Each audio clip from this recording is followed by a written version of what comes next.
안녕하세요. 내일부터 출근 제리멘토입니다. 이번 영상에서는 면접에서 절대 하면 안 되는 것은 무엇인지 알아보도록 하겠습니다. 면접에 있어 정답은 없다라고 저는 주장을 하는데요. 특히 임원 면접에서는 정말 정답이 없습니다. 직무 면접에서 객관적인 지식과 기술을 중심으로 판단하기 때문에 어느 정도 정답은 분명히 존재합니다. 예로 마케팅 면접에서 GA 기반으로 데이터 분석에서 중요한 것이 무엇이냐라는 질문은 GA, 즉 구글 아날리틱스 관련 지식과 사용 기술을 잘 이해하고 있는지, 그리고 GA를 실무에 적용한 경험이 있는지를 묻고 있는 것이죠. 따라서 이 질문을 한 면접위원 머릿속에는 GA를 배웠고 실무에 적용해 봤다면 어떤 단어와 어떤 내용이 나와야 하는지에 대한 답이 분명히 존재합니다. 그러나 임원 면접에서는 직무 면접과 같이 어떤 단어와 어떤 내용이 있어야 하는지 면접위원의 머리와 마음속에 정답을 가지고 있지는 않아요. 첫 월급을 타면 어떻게 사용하실 것인가요? 라는 질문을 면접위원이 하였다면 어떻게 답하면 정답일까요? 면접위원에게는 본인이 생각하는 정답이 무엇이냐고 제가 물어본다고 하면 아마도 100% 글쎄 라고 답을 할 것입니다. 제 경험에 있어서 면접에는 정답은 없으나 확실한 오답은 존재합니다. 첫째, 면접 시 절대 하지 말아야 할 행동 중 하나는 절대 울면 안 된다는 것입니다. 내일부터 출근하기 위해 많은 시간을 투자하면서 면접 준비를 하였는데 질문에 답을 잘 하지 못해서 면접이 뜻대로 막 풀리지 않으니까 순간 불합격이라는 생각이 머릿속에 들죠. 그러면 사실 모두가 울고 싶은 심정일 거예요.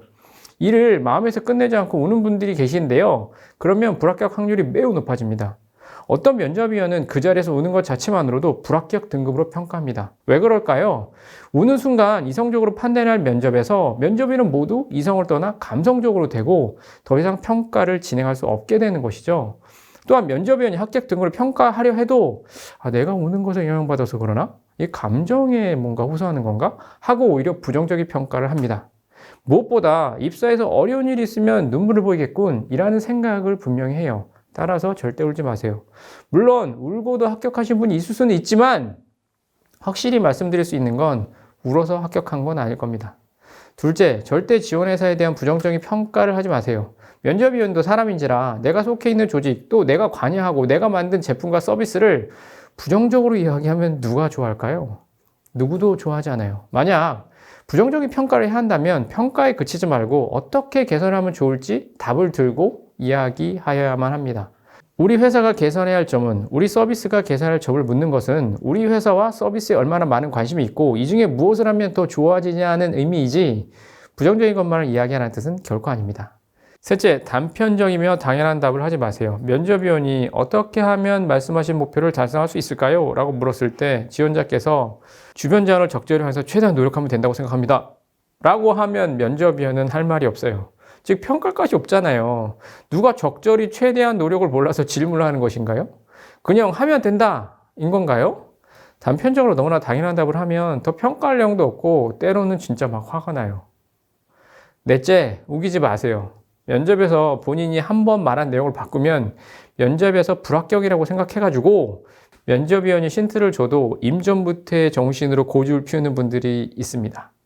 입사를 해본 분들은 알겠지만 회사에서 정답을 가지고 일을 하기보다는 늘 그 정답을 찾아가는 것이죠. 기획은 늘 기획한 대로 되지 않습니다. 정말 계획대로 되는 것은 많지는 않아요. 즉 변하는 상황 속에서 계속 정답을 찾아야 하는 거죠. 이처럼 입사하게 되면 서로 이야기하며 그 답을 찾아가야 하는데 면접에서 고집을 계속 피우는 지원자가 있다면 함께 일하고 싶을까요? 면접에서는 정답이 존재하지도 않고 면접위원과 지원자가 질문하고 답하며 서로가 함께 일할 수 있는지를 알아가는 자리인데 면접위원 질문에 한 번 답을 했으면 절대 바꾸면 안 된다는 것처럼 고집을 피면 스펙이 아무리 좋고 자기소개를 아무리 잘해도 채용되지 않습니다. 즉 내일부터 출근할 수가 없는 거죠.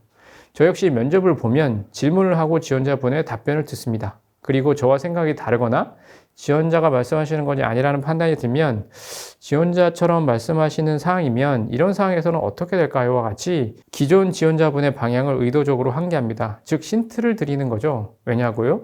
면접을 통해 대화를 하다 보니까 같이 일하고 싶은 마음은 생겼으니까요. 그리고 입사 후 함께 일하다 보면 다른 생각, 다른 의견을 조율을 해야 되는데 면접에서 제가 드린 방향을 이해하면서 본인의 생각과 방향을 변경할 수 있는 역량이 있는지를 확인하고 싶은 거예요. 면접을 함께 일할 동료를 뽑는 자리이지 싸움을 통해 합격을 쟁취하는 곳은 아닙니다. 자존심이 아닌 자존감을 가지고 면접에 임하세요. 그러면 내일부터 꼭 출근하실 수 있습니다.